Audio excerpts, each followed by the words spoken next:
थे केस के बारे में, है ना। और केस क्या होता है? Case is that form of noun or a pronoun which shows its relation to some another word specially verb in a sentence. Noun या प्रोनाउन का सेंटेंस में किसी अन्य वर्ड के साथ संबंध, स्पेशली वर्ब के साथ जो संबंध है वही केस व्यक्त करता है, उस संबंध को केस बताता है। फिर उसके प्रकार के बारे में हम लोगों ने पढ़ा। How many there are kinds of cases? There are 3 kinds of cases. नाम बताइए तीनों का। Nominative case, objective case, possessive case. Possessive case. Very good. Nominative case, और ऑब्जेक्टिव केस और पॉसेसिव केस। possessive case. ठीक है, ये जो है आपके केसेस के प्रकार है। हम लोगों ने नॉमिनेटिव केस और ऑब्जेक्टिव केस के बारे में पढ़ रखा है। आज हम लोग पढ़ेंगे किसके बारे में? पॉसेसिव केस के बारे में। किसके बारे में पढ़ेंगे आज? आज हम लोग पढ़ेंगे पॉसेसिव केस के बारे में हम लोग पढ़ेंगे। ठीक है, तो हमारे सामने है पॉसेसिव केस, जिसे हिंदी में हम संबंध कारक भी कहते हैं। अब यहाँ पे क्या बताया गया है? Read these sentences, in sentences को पढ़िए। देखिए पहला सेंटेंस क्या कह रहा है? पहला सेंटेंस कह रहा है दिस इज अब्दुल्स पेन। क्या कह रहा है? दिस इज अब्दुल्स पेन, जिसका भावार्थ है कि यह pencil, this is Abdul's pencil. हम पेन बोल रहे हैं जबकि ये क्या लिखा हुआ है? This is Abdul's pencil. ठीक है, क्या दिया हुआ है? This is Abdul's pencil. और दूसरा दिया है the teacher's purse is on the table.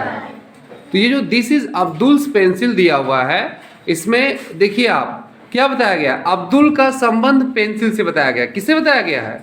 Pencil से।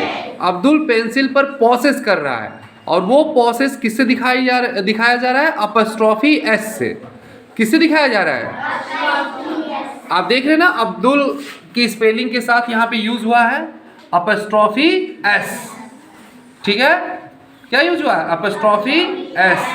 तो ये जो अब्दुल्स पेंसिल लिखा हुआ है, ये पेंसिल पर पॉसेस है, अधिकार है किसका? अब्दुल का। और यही व्यक्त कर रहा है कि यह जो है पॉसेसिव केस है। तो दिस इज अब्दुल्स पेंसिल, यह पेंसिल किसकी है? यह पेंसिल अब्दुल की है। नेक्स्ट सेंटेंस है the teacher's purse is on the table. Teacher का पर्स, अध्यापक का पर्स मेज पर है। अब यहाँ पे देखिए ये दिया हुआ है टीचर्स पर्स। क्या दिया हुआ है? Teachers purse. अब ये देखिए जो टीचर के साथ अपस्ट्रॉफी एस यूज हुआ है, ये बता रहा है कि यह पॉसेसिव केस है, क्योंकि टीचर का पर्स पर पॉसेस है। पर्स किसका है? टीचर का है। तो जब किसी, ठीक है, आप देखिए ये दोनों सेंटेंसेस जो है आपके, दिस इज अब्दुल्स पेंसिल और दूसरा सेंटेंस है the teacher's purse is on the table. तो कहा गया है कि पहले सेंटेंस में पेंसिल पर अब्दुल का और दूसरे सेंटेंस में पर्स पर टीचर का अधिकार बताया जा रहा है। ठीक है, तो पहले सेंटेंस में पेंसिल पर अब्दुल का और दूसरे सेंटेंस में पर्स पर टीचर का अधिकार बताया जा रहा है। अतः जब कोई नाउन किसी नाउन पर अधिकार या संबंध प्रकट करता है तो वह पॉसेसिव केस में होता है। जब कोई नाउन किसी नाउन पर अधिकार या संबंध प्रकट करता है तो वह किस केस में होता है? वह पॉसेसिव केस में होता है। जैसे यहाँ पे देखो ये है अब्दुल्स पेंसिल, तो अब्दुल का पॉसेस किस पे है? पेंसिल पे है। यहाँ पर देखो टीचर्स पर्स, तो टीचर का पॉसेस किस पर है? पर्स पर। ठीक है, तो वही यहाँ बताया जा रहा है कि पहले सेंटेंस में पेंसिल पर अब्दुल का और दूसरे सेंटेंस में पर्स पर टीचर का अधिकार बताया जा रहा है। अतः जब कोई नाउन किसी नाउन पर अधिकार या संबंध प्रकट करता है तो वह पॉसेसिव केस में होता है। किस केस में होता है? तो अब्दुल भी नाउन है, पेंसिल भी नाउन है, तो अब्दुल का पॉसेस पेंसिल पर है और टीचर का पॉसेस पर्स पर है, तो वहां पे कौन सा केस है? पॉसेसिव केस है।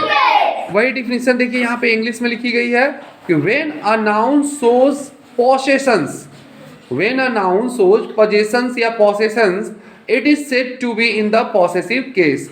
जब कोई नाउन पोजेशन यानी अधिकार को दिखाता है, ठीक है, तब उसे हम कहते हैं कि यह पॉसेसिव केस में है, जैसा कि आपने अब्दुल्स पेंसिल और टीचर्स पर्स में देखा।